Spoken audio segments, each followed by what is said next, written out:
Good morning, beautiful people on YouTube. Just thought I'd give you a little update. Broke my hand a couple days ago. Fell off a frickin' hoverboard Segway thing.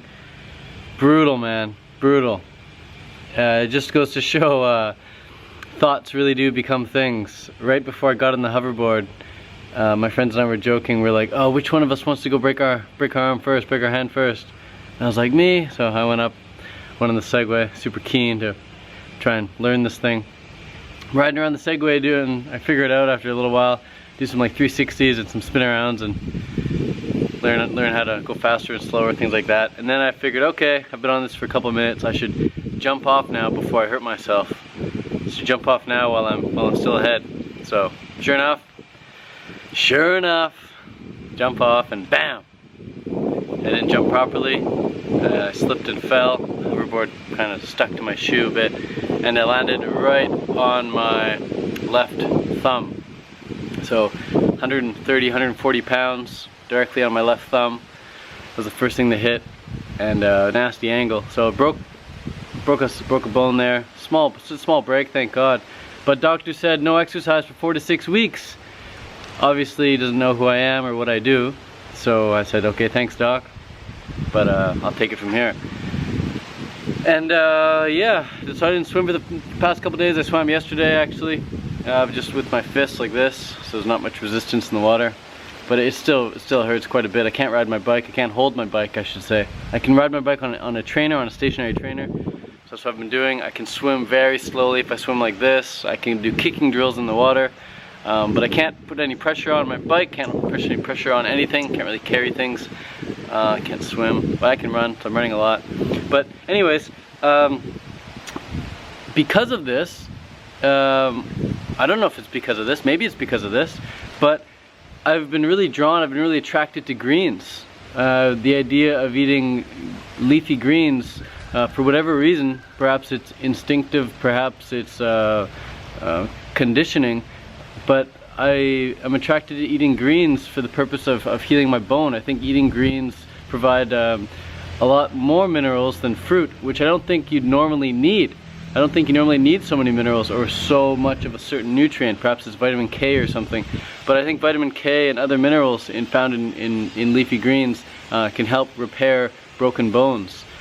And so for the past couple days I've had a salad each night, just chopped up lettuce, tomato, avocado, some celery, and lemon. Did I already say lemon? Just put lemon on top, and that's been great. So avocado, tomato, lettuce basically with some lemon, and that's been great. Maybe 3 or 4 heads of lettuce, and yeah, I think that there's some nutrients in there that perhaps could help my bone, and even more important than what I think is how I feel. Like for the first time in 16, 17 months now, I'm actually attracted to eating leafy greens. And I've never been against eating greens. I just don't think that they're absolutely essential for your health. I believe fruit is essential for your health. I believe oxygen is essential for your health. You can't go too long without oxygen. You can't go too long without fruit. Well, I can't anyway, without feeling like crap. But I've gone, months and months and years now without any greens. But for the first time, I'm attracted to them. So I'm going to eat them for the next little while, see how this goes. I don't see myself eating greens long term, but you never know what's around the corner. You never know what's around the corner. But greens, to me, they don't make sense. In nature, you'd be walking around there and you'd be looking at all the fruit. You'd never be looking on the ground and say, hey, let's grab this leaf and eat that. You'd be pissing and pooping on all that stuff, man. You'd be attracted to all the mangoes and papayas and durian and jackfruit all hanging up on the trees there. But greens, no, you just walk all over them. But anyway, so I'm treating myself. Perhaps it's a way of treating myself. Maybe that's it. Maybe I'm like, oh, I should treat myself to something I haven't had in a while, and my idea of treating myself is having a salad. How's that for a restrictive life? No. The biggest reason I didn't go raw vegan earlier, to be honest, when I first found out about raw veganism, the biggest drawback for me was how restrictive it sounded. When I heard about raw veganism, I visualize, and I sometimes still visualize just because it's so ingrained in there, I visualize like a desert, and there's like a carrot and like some kale, and that's about it. All you can eat is carrots and kale. And when I found out about raw veganism, I was like, how the hell do you go strong on carrots and kale, man? I need variety. I need variety. But as it turns out, as it should turn out, I've been eating more variety now over the past 6 plus years as a fruitarian than I have in my entire life. The amounts of fruits I eat on a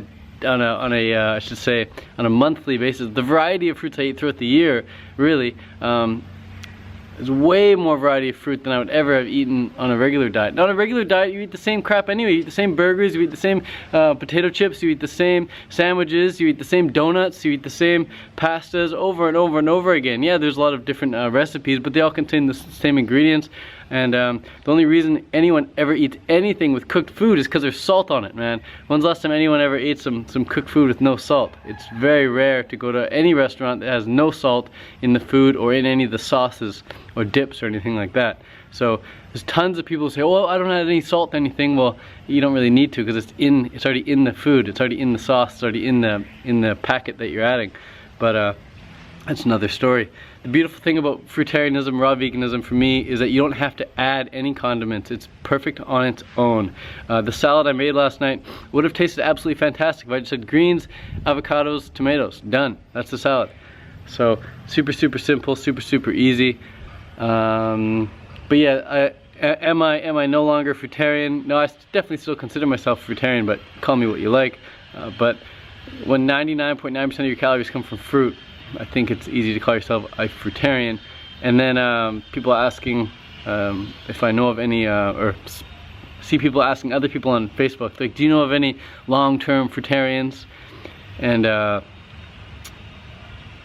don't know if you consider being a fruitarian for 6+ years long-term, but when you're in a long-term relationship, typically a long-term relationship is something that's considered it's considered a long-term relationship when you're in a relationship with someone for over 5 years. So I think if you're fruitarian for over 5 years, that's definitely long-term as well. But who cares, man? It's just a label. Fact of the matter is, fruit is where I get 99.9% of my calories, and probably will remain that way for the rest of my life, because it makes sense on all levels. And if you know something feels right in your heart of hearts on all levels, then you'd be crazy not to go for it, man. You'd be crazy not to do it. You'd be crazy to live a life that contradicts that. But to each their own, man. Some people want to make those compromises. They're willing to make compromises, and that's totally fine. I'm not here to judge. If I were anyone else doing anything else, then I would have a reason for it, and I could justify it just as easily as anyone can justify what they're doing. So yeah, whenever you see someone, man, just know that if you were them, and if you were in their situation, if you had their state of mind, you would be doing exactly what they were doing. So don't be so quick to judge and think like, oh, pity on them or shame on them. Never shame anyone, man. Never shame anyone. Doesn't get anything done. Just support them, offer help, offer inspiration, accept them as they are, see them for what they could be, and help them grow into that image that you have of them, that beautiful image that you have of them. So anyways, I just wanted to give you a little update on my life and my diet. Broke my freaking hand, eating a little bit of salad. I can't train as much in the swim or on the bike, so mileage is gonna drop a bit there. Gonna fall behind on my Strava goals, but that's okay, because I'm running now and doing things I wouldn't have normally done. So you can always find a benefit, a positive to any situation. Every situation is two-sided. Every situation has a positive and a negative. Everything's made up of atoms, and atoms are just made up of positive and negative electrons and protons. Neutrons, which are neutral, no charge. But you can choose to make your perspective see the positive or see the negative. So every single situation can benefit you if you want it to. You just have to find where it can benefit you. So for example, I can't bike outside in the road anymore, so maybe that's benefiting me because now I'm not inhaling as much pollution. Maybe now I'm not risking my life getting hit by a car or falling down on the road, and instead I'm here on my stationary bike listening to audiobooks that I normally would not have listened to. So that's powerful, that's pretty deep. But yeah guys, thanks for watching. I'll see you in the next video. Peace out from Phuket, Thailand. Yeah. Fruitarian, living lifestyle. Learn about the benefits and start now. Eating from the vine and feeling divine. Fruit living with nature's design.